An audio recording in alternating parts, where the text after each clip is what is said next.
Nah, ada 4 perkara yang kita harus teliti dahulu sebelum kita meneruskan pengajian kita di dalam surat Ibrani ini. Yang pertama ialah kita harus melihat begini, bahwa penulis surat Ibrani ini, dia menggunakan terjemahan Alkitab Perjanjian Lama yang dipanggil sebagai Septuagint. Begini, Perjanjian Lama asalnya dalam bahasa Ibrani dan juga sedikit Aramai. Jadi sekitar abad yang ketiga, semasa dalam pembuangan, ada orang Yahudi yang tidak lagi pandai ataupun kurang menggunakan bahasa Ibrani. Oleh itu, mereka menterjemahkan Perjanjian Lama dalam bahasa Yunani yang dipanggil sebagai Septuagint. Ayat yang digunakan untuk meringkaskan Septuagint ialah LXX. Itu bermaksud 70 dalam bahasa Roma. Ianya merujuk kepada 70 orang cendekiawan orang Yahudi yang menterjemahkan Perjanjian Lama kepada bahasa Greek ataupun bahasa Yunani, iaitu dipanggil sebagai Septuagint. Nah, ada yang mengatakan 70, ada yang mengatakan 71 ataupun 72. Nah, whatever it is, ianya dipanggil sebagai Septuagint. Oleh itu, kalau kita lihat terjemahan Perjanjian Lama yang kita ada, Alkitab yang kita ada ini, sebenarnya ianya diterjemahkan terus daripada Ibrani kepada bahasa Inggeris ataupun bahasa Malaysia ataupun bahasa Indonesia yang kita gunakan. Dan apabila kita membandingkannya dengan penggunaannya dalam Perjanjian Baru, ianya ada sedikit perbezaan. Kerana Perjanjian Lama yang digunakan oleh penulis dalam Perjanjian Baru, mereka menggunakan Septuagint, ianya daripada bahasa Yunani kepada daripada bahasa Ibrani kepada bahasa Yunani. Jadi apabila kamu bandingkan, dianya ada sedikit perbezaan. So itu yang kamu harus perhatikan dahulu. Yang kedua ialah penulis surat Ibrani ini, dia melihat nubuat Perjanjian Lama secara amnya dan secara mutlaknya sebenarnya merujuk kepada Yesus sebagai Mesiah. It is Christ-centered. Semua para nabi dalam Perjanjian Lama, sedar ataupun tidak sedar, semua mereka bernubuat tentang Mesiah. Semua para penulis Perjanjian Baru mentafsir nubuat Perjanjian Lama sebagai digenapi oleh Mesiah, iaitu Yesus Kristus. Malah Yesus sendiri melihat diri dia sebagai Mesiah dalam Perjanjian Lama. Contohnya apabila kita merujuk dalam Yohanes bab yang kelima ayat ke-39, Yesus berkata begini, "Kamu mengkaji kitab suci dengan tekun kerana kamu percaya dalamnya kamu mendapat hidup kekal. Sebenarnya kitab suci memberikan kesaksian tentang diriku," kata Yesus. Begitu juga apabila kita merujuk dalam Lukas bab yang ke-24 ayat yang ke-27. Lalu Yesus menerangkan kepada mereka apa yang tersurat tentang dirinya, kata Yesus, dalam seluruh kitab suci, mulai kitab-kitab Musa sehingga semua kitab para nabi yang lain. Jadi Yesus sendiri melihat diri dia sebagai Mesiah yang telah dibuatkan dalam Perjanjian Lama.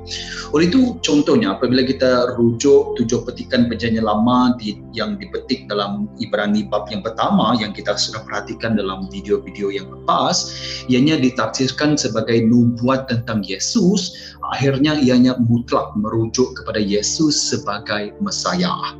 Dan yang ketiga ialah ada penemuan naskah-naskah di Qumran Cave, dan itu sangat-sangat penting untuk kita melihat latar belakang untuk surat Ibrani ini. Nah, beberapa contoh penemuan naskah-naskah ini, contohnya naskah yang dipanggil sebagai The Rule of Community, The Damascus Covenant, War Scroll dan juga sebagainya. Ianya berkaitan dengan ajaran-ajaran malaikat. Contohnya, kalau kamu baca dalam satu Enoch, lebih-lebih lagi dalam The Book of the Watcher and The Book of Dreams, ianya banyak mitos, banyak legenda dan juga spekulasi, malah ajaran gnostik yang mengajar tentang malaikat. Oleh itu apabila kita membaca dalam Ibrani bab yang pertama, penulis surat ini dia ingin menerangkan apakah malaikat sebenarnya merujuk di dalam Alkitab, kerana banyak penulisan-penulisan yang boleh mengelirukan orang pada ketika itu. Contoh juga ada yang berkaitan dengan identiti dan juga misteri Melchizedek yang kita akan perhatikan dalam Ibrani bab yang ke-7. Contohnya naskah yang dipanggil sebagai 11Q Melchizedek dan juga The Midrash of Melchizedek. Nah, ini semua dipanggil sebagai extra biblical.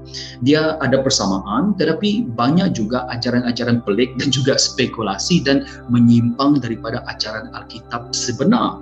Biasanya ianya diajar oleh rabai-rabai Yahudi yang sangat-sangat mistik. Tapi ini tidak bermaksud naskah-naskah ini ini tidak penting.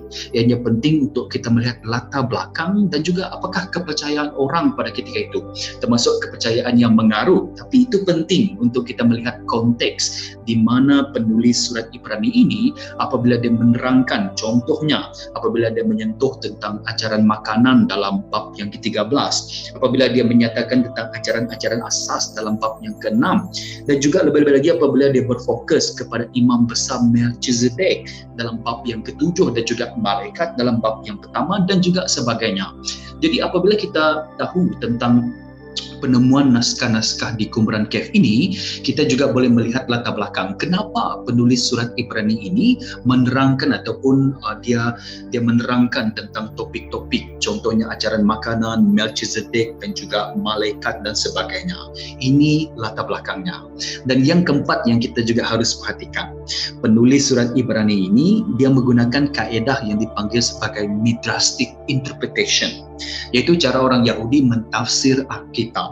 Nah, midras itu berasal daripada ayat Ibrani darash ataupun the root word yaitu darash yang bermaksud to seek or to investigate or to interpret. Ini kaedah rabai orang Yahudi apabila mereka menterjemah Alkitab Perjanjian Lama dari segi teologi dan mereka terus pergi kepada praktikal dan juga kontekstual. Nah, seperti eksposisi Alkitab yang dipanggil sebagai exegesis, tetapi ianya ada berbeza sedikit.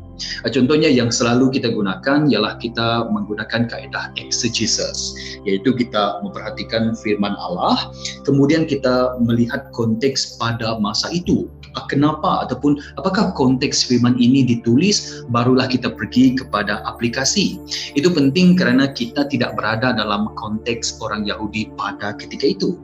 Tetapi bagi mereka yang tidak jauh daripada latar belakang, mereka sudah ada latar belakang tentang firman Tuhan itu, jadi mereka tidak terlampau pergi kepada konteks petikan firman itu kerana itu ialah latar belakang mereka. Jadi dari segi midrastic interpretation, mereka lebih kepada melihat firman Allah, kemudian terus pergi kepada aplikasi tentang pada masa itu ataupun aplikasi kepada apa yang dia ingin terangkan apabila dia ingin menterjemahkan petikan firman dalam Perjanjian Lama. Jadi sebenarnya ianya lebih kompleks lagi, tapi ini secara ringkas untuk membezakan beginilah cara penulis surat Ibrani ini dia mentafsir petikan firman. Dan kalau kamu membaca surat Ibrani, dia banyak memetik dalam Perjanjian Lama, yaitu daripada Septuagint, dan dia menggunakan kaedah midrastic interpretation. Contohnya apabila kita pergi kembali semula kepada Ibrani bab yang pertama, untuk dia membuktikan bahawa anak Allah ini lebih besar daripada para malaikat, dia memetik banyak petikan firman Tuhan. Dan apabila dia memetik, dia terus interpret bahawa ini merujuk kepada Yesus sebagai anak Allah dan dia lebih besar daripada para malaikat. Jadi 4 perkara ini sangat penting sebelum kamu dan sebelum kita mengkaji surat Ibrani, yaitu penulis surat Ibrani ini menggunakan terjemahan Alkitab Perjanjian Lama yang dipanggil sebagai Septuagint. Oleh itu apabila kamu rujuk semula petikan firman dalam Alkitab, kamu rujuk semula ada sedikit perbezaan kerana terjemahan yang digunakan. Yang kedua, penulis surat ini melihat nubuat Perjanjian Lama secara amnya dan juga secara mutlaknya merujuk kepada Yesus sebagai Mesias. Sebab itu setiap kali dia ingin klaim tentang Yesus ialah Mesias, dia memetik dalam Perjanjian Lama, ataupun tentang Perjanjian Baru dia memetik dalam Perjanjian Lama. Yang ketiga ialah penemuan naskah-naskah di Qumran Cave. Ini sangat menarik. Kalau kamu berminat, kamu boleh dive in more tentang penemuan naskah-naskah ini. Sesuai untuk kamu membacanya, untuk kamu melihat latar belakang tentang surat Ibrani dan juga latar belakang dalam Perjanjian Baru secara amnya. Begitu juga yang terakhir sekali, but not the least, penulis surat Ibrani ini menggunakan kaedah midrastic interpretation. Ini ialah cara orang Yahudi mentafsir Alkitab. Sebab itu apabila kita membaca surat Ibrani, dia memetik firman Tuhan, kemudian dia mentafsirkannya dan terus aplikasi untuk pada masa itu, untuk menerangkan siapakah Yesus Kristus, apakah latar belakang Yesus Kristus, kenapa Yesus ialah Mesias, kenapa Yesus ialah Imam Agung yang menurut peraturan Melchizedek dan sebagainya. Jadi sehingga kita berjumpa lagi dalam video yang akan datang dalam pengajian kita seterusnya dalam Ibrani bab yang kedua. Shalom.